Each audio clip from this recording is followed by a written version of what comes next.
Hello friends, हम topic पढ़ रहे हैं कोऑर्डिनेशन इन प्लांट। इसका सेकंड पार्ट है movement due to growth. Plant में ग्रोथ के कारण जो मूवमेंट होता है। Some plants like the pea plant climb up other plants और fences by means of tendrils. कुछ प्लांट्स होते हैं जैसे कि मटर का प्लांट, वो दूसरे प्लांट पर चढ़ जाता है या दूसरी फेंसेस पर चढ़ जाता है। फेंसेस कहते हैं जो उनके आसपास बाड़ लगाई जाती है या उन्हें सपोर्ट प्रोवाइड करा जाता है। तो जो प्लांट मटर के प्लांट है वो दूसरे प्लांट पर क्लाइंब कर जाएंगे, फेंसेस पर क्लाइंब कर जाएंगे टेंड्रिल्स की वजह से। These tendrils are sensitive to touch. Pea plant के जो टेंड्रिल्स होते हैं जिनकी वजह से वो क्लाइंब करता है, ये भी टच के अगेंस्ट सेंसिटिव होते हैं। When they come in contact with any support, the part of the tendril in contact with the object does not grow as rapidly as the part of the tendril away from the object.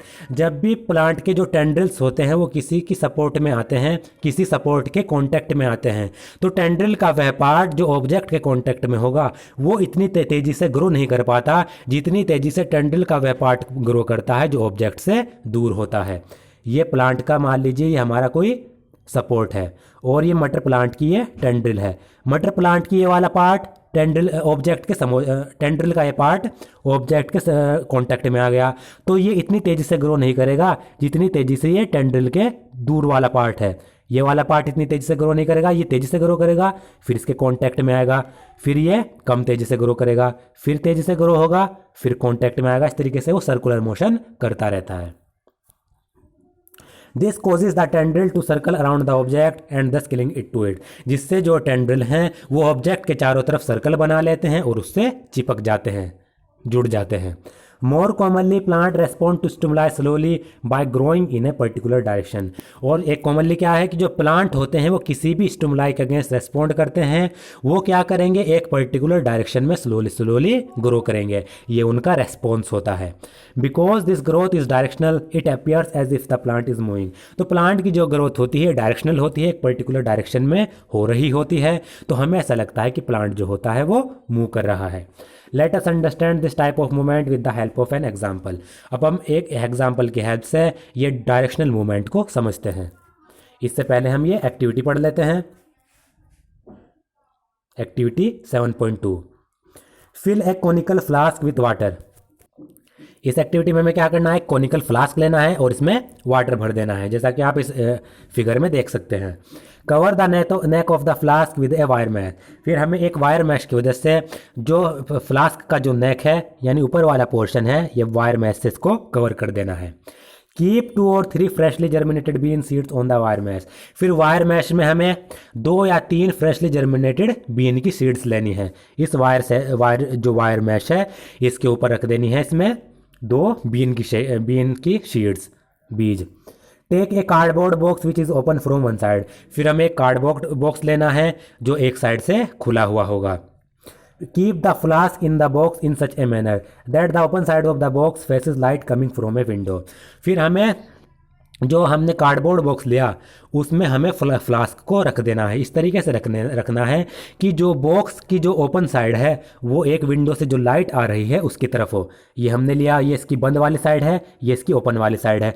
हमने board को इस तरीके से रखा कि जो इसकी open वाली साइड है, ये जो विंडो से लाइट आ रही है ये इसके कॉन्टैक्ट में हो, इसकी तरफ इसका मुंह हो, फेस हो। After 2 or 3 days, you will notice that the shoots bend towards light and roots away from the light. 2 या 3 दिन के बाद आप देखेंगे कि जो सीड जो जर्मिनेट हो चुकी हैं, जिससे सीडलिंग निकल चुकी हैं, तो जो शूट्स होता है सीडलिंग का वो तो लाइट की तरफ मुड़ जाता है, बेंड कर जाता है, और जो रूट होती है वो लाइट से दूसरी तरफ बेंड हो जाती है। लाइट इधर से आ रही है तो जो ये शूट वाला पोर्शन होगा ये तो लाइट की डायरेक्शन में बेंड कर जाएगा, मुड़ जाएगा। जबकि जो ये आप देख सकते हैं ये जड़ें हैं, ये लाइट से दूसरी तरफ, लाइट इधर से आ रही है तो ये इसकी ऑपोजिट डायरेक्शन में बेंड कर जाएंगी। Now turn the flask so that the shoots are away from light and the roots towards light. फिर हमें क्या कर देना है, फ्लास्क को टर्न कर देना है जिससे कि जो शूट्स हैं वो तो लाइट से दूसरी तरफ हों, यानी इस यहाँ पर इसको मोड़ देना है। जो ये शूट है ये तो इधर हो जाए और जो रूट है ये इधर हो जाए। Leave it undisturbed in this condition for a few days. फिर इस सेटअप को हमें अनडिस्टर्ब रख देना है कुछ दिनों के लिए। Have the old part of the shoot and route change direction. फिर इसमें पूछा गया कि शूट और जो रूट थे क्या इन्होंने डायरेक्शन चेंज की। Are there differences in the direction of the new growth. क्या जो ये नई ग्रोथ आ रही है इसके डायरेक्शन में इसके डायरेक्शन में कोई चेंज हुआ, what can we conclude from this activity, इस एक्टिविटी से हमें क्या ऑब्जर्व करते हैं। तो इस एक्टिविटी का जो ऑब्जर्वेशन हमें आया, इस वाले जो क्वेश्चन का आंसर ये है कि जो अपर पार्ट होगा प्लांट का, जो शूट होगा, वो फिर से लाइट की तरफ बेंड कर जाएगा, जबकि लोअर पार्ट होगा रूट का, जो लोअर पार्ट होगा रूट यानी वो लाइट से दूर हो जाएगी। हमने क्या किया था, इसको इधर मोड़ दिया था, इसको इधर यानी इसको उल्टा कर दिया था। फिर से क्या होगा, जो ये शूट है ये फिर से इधर हो जाएगा, रूट है ये फिर से इधर हो जाएगी, रूट लाइट से दूर चली जाएगी और जो शूट है वो लाइट की तरफ बेंड हो जाएगा। ये इसमें हमने ऑब्जर्व किया। ये ऐसा इसलिए होता है क्योंकि जो प्लांट्स होते हैं वो एनवायरनमेंट में जो भी चेंज होता है उसके अगेंस्ट केमिकली रेस्पॉन्ड करते हैं। शूट क्या होगा, शूट लाइट के अगेंस्ट एक्सपोज हो जाएगा, जिससे शूट के अंदर ऑक्सीजन बनना शुरू हो जाएगा। एक हार्मोन होता है ऑक्सीजन, शूट जैसे ही लाइट की तरफ बेंड हुआ उसके अंदर एक हार्मोन बनना स्टार्ट हो जाएगा ऑक्सीजन। ऑक्सीजन क्या होगा, अब ऑक्सीजन का डिफ्यूजन होगा शूट के डिफरेंट डिफरेंट पार्ट्स में। ऑक्सीजन बना शूट में, शूट के वो डिफरेंट डिफरेंट पार्ट में फिर डिफ्यूज हो जाएगा। सूट का जो अनएक्सपोज्ड पार्ट है, जो लाइट की प्रेजेंस में नहीं है, वहां पर ऑक्सीजन पहुंच जाएगा। जब वहां पर ऑक्सीजन पहुंच जाएगा अनएक्सपोज्ड पार्ट में, तो वहां पर वो ग्रोथ करेगा। एज ए रिजल्ट क्या होगा, जो प्लांट होगा वो लाइट की तरफ बेंड करेगा। जैसे क्या हुआ, ये शूट लाइट के एक्सपोज में है, यहाँ पर ऑक्सीजन बन जाएगा, और ये शूट लाइट की प्रेजेंस में नहीं है, तो यहाँ पर जो ऑक्सीजन बना वो यहाँ पर पहुँच जाएगा जहाँ पर लाइट नहीं पहुँच रही है। यहाँ पर पहुँचने के बाद वो यहाँ पर ग्रोथ करेगा। जब जैसे ही यहाँ का शूट बढ़ जाएगा तो जो ये शूट ऊपर वाला पोर्शन है ये आगे की तरफ बढ़ेगा, और हमें से ऐसा लगेगा कि जो शूट वाला पोर्शन है वो लाइट की तरफ बेंड हो रहा है।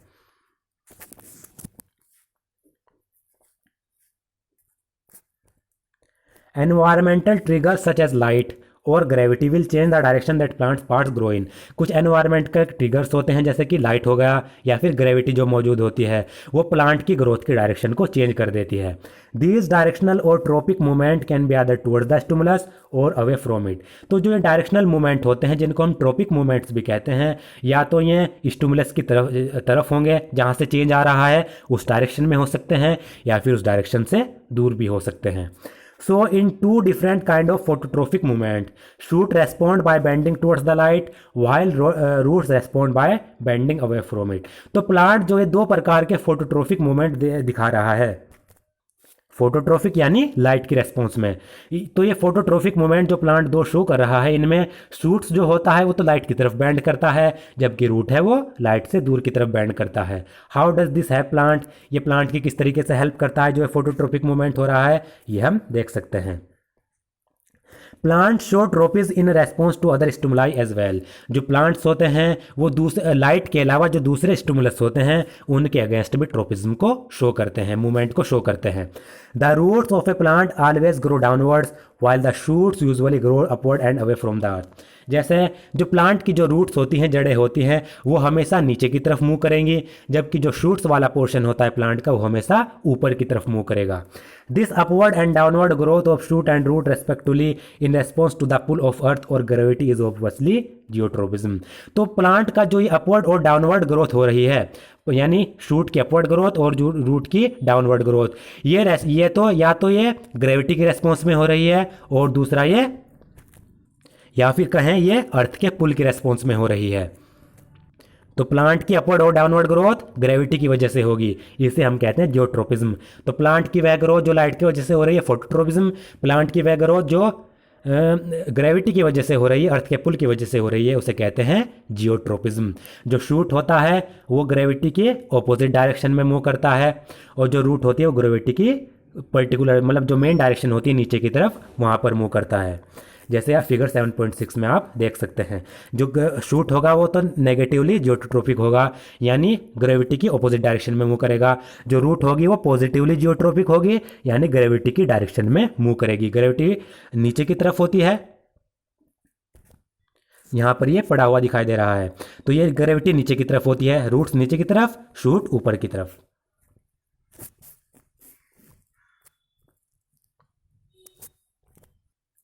If hydro means water and chemo refers to chemicals, what would hydrotrophism and chemotrophism mean? अगर हाइड्रो का मतलब वाटर है, कीमो का मतलब केमिकल है, तो हाइड्रोट्रोपिज्म और कीमोट्रोपिज्म का मतलब क्या होगा? हाइड्रोट्रोपिज्म का मतलब होगा प्लांट की ग्रोथ वाटर के रेस्पॉन्स में, कीमोट्रोपिज्म प्लांट की ग्रोथ केमिकल के रेस्पॉन्स में। Can we think of example of this kind of directional growth movement? क्या हम इनके जो ये केमिकल की वजह से, आवर्टी की वजह से जो मूवमेंट हो रहा है, इनके एग्जाम्पल देख सकते हैं।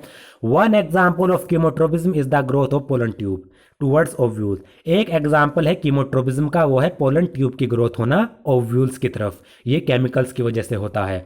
About which we will learn more when we examine the reproductive process of living organism. इसके बारे में हम आगे पढ़ेंगे जब हम रिप्रोडक्शन के बारे में पढ़ेंगे। Let us now once again think about how information is communicated in the bodies of multicellular organism। तो अब हम एक बार फिर से देखते हैं कि जो मल्टीसेलर ऑर्गेनिज्म होते हैं उनमें इंफॉर्मेशन किस तरीके से कम्युनिकेट होती है, किस तरीके से ट्रांसफर होती है। The movement of the sensitive plant in response to touch is very quick. किसी भी प्लांट का जो टच के अगेंस्ट जो रेस्पॉन्स होता है, जो मूवमेंट होता है, वो बहुत ज़्यादा तेज़ी से होता है। जैसे ही हमने प्लांट को टच किया, मिमोसा प्लांट को, उसकी पत्तियां एकदम से बंद हो जाती हैं। The movement of sunflower in response to day और night on the other hand is quite slow. जबकि कुछ प्लांट है जैसे कि सनफ्लावर, जो सनफ्लावर होता है वो डे और नाइट का के अगेंस्ट जो उसका रेस्पॉन्स होता है, लाइट के अगेंस्ट जो उसका रेस्पॉन्स होता है, वो बहुत ही स्लो होता है, वो धीरे धीरे मूव करता है। Growth related movement of plant will be even slower. तो जो प्लांट के ग्रोथ रिलेटेड मूवमेंट है, ग्रोथ से जुड़े हुए मूवमेंट हैं, वो स्लो भी हो सकते हैं। Even in animal bodies there are carefully control direction to growth. जो एनिमल की बॉडीज़ होती हैं, एनिमल्स होते हैं, उनमें भी ग्रोथ की कंट्रोल डायरेक्शन होती है, यानी ग्रोथ की डायरेक्शन को कंट्रोल किया जा सकता है। Our arm and finger grow in certain direction not haphazardly. जैसे कि हमारी जो आर्म्स होती हैं, हमारी जो फिंगर्स होती हैं, वो एक ही डायरेक्शन में बढ़ती हैं, ना कि अलग अलग डायरेक्शन में। जैसे ये हमारा हैंड है, ऐसा तो नहीं है इधर बढ़ जाएगा या इधर बढ़ जाएगा, ये सीधा सीधा एक ही डायरेक्शन में बढ़ेगा। तो ये क्या है? ये कंट्रोल्ड डायरेक्शनल मूवमेंट है। So controlled movement can be other slow और फास्ट। तो जो कंट्रोल्ड मूवमेंट होता है एनिमल्स में, चाहे प्लांट में, वो स्लो भी हो सकता है, फास्ट भी हो सकता है। If fast responses to stimuli are to be made, information transfer must happen very quickly. तो किसी भी स्टिमुलस के अगेंस्ट अगर हम फास्ट रेस्पॉन्स हमें देना है, तो जो इन्फॉर्मेशन ट्रांसफ़र होती है एक जगह से दूसरी जगह पर, वो भी तेज़ी से होनी चाहिए, तभी तो रेस्पॉन्स तेज़ी से हो पाएगा। For this the medium of transmission must be move rapidly. इसके लिए जो ट्रांसमिशन का मीडियम है, जो मीडियम इन्फॉर्मेशन को कैरी करता है, उसको भी तेज़ी से मूव करना होता है। Electrical impulses are an excellent means for this. जो इलेक्ट्रिकल इम्पल्सेस होते हैं वो इसके लिए एक्सीलेंट मीन्स होते हैं, यानी इलेक्ट्रिकल इम्पल्सेस बहुत ज़्यादा तेज़ी से मूव करते हैं। But there are limitation to use of electrical impulses. लेकिन इलेक्ट्रिकल इम्पल्सेस की कुछ लिमिटेशंस भी हैं, कुछ कमियां हैं। पहला, they will reach only those cells that are connected by nervous tissue, not each and every cell in the animal body। पहली इलेक्ट्रिकल इम्पल्स की ये कमी है कि जो इलेक्ट्रिकल इम्पल्स होते हैं वो उन्हीं सेल पर पहुंच पाते हैं, उन्हीं सेल तक पहुंच पाते हैं जो सेल्स नर्वस टिश्यू से जुड़ी हुई होती है। जो सेल नर्वस टिश्यू से जुड़ी हुई नहीं होगी, वहाँ तक इलेक्ट्रिकल इम्पल्स नहीं पहुँच पाएंगे। तो इसका मतलब क्या हुआ कि जो इलेक्ट्रिकल इम्पल्स है वो एनिमल बॉडी में हर एक सेल तक नहीं पहुँच पाते। Secondly, once an electrical impulse is generated in a cell and transmitted, the cell will take some time to reset its mechanism before it can generate and transmit a new impulse। दूसरी limitation ये है कि जैसे ही किसी cell में electrical impulse generate हुआ और उसके बाद वो ट्रांसमिट होना है, तो सेल कुछ समय लेती है जिससे वो अपने मैकेनिज्म को रीसेट कर सके, और रीसेट करने के बाद एक नया इम्पल्स जनरेट कर सके और नए इम्पल्स को ट्रांसमिट कर सके।